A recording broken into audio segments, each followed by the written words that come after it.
natural. So, and me say winter, post off, single man go pinta, boss again, post off,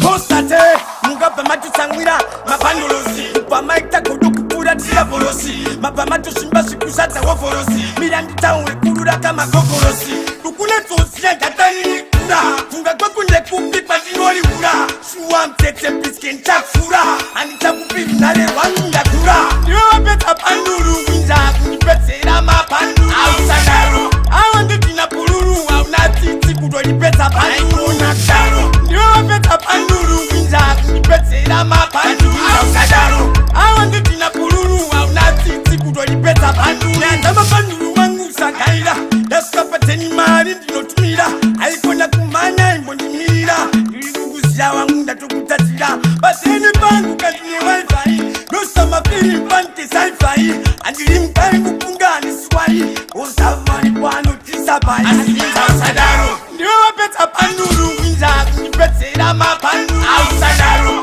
awande tina puluru, aunatiti kudolipeta panduru, nakdaro, ndiwe wapeta panduru winza, kunipetera mapanduru, ausadaro, awande tina puluru, aunatiti kudolipeta panduru,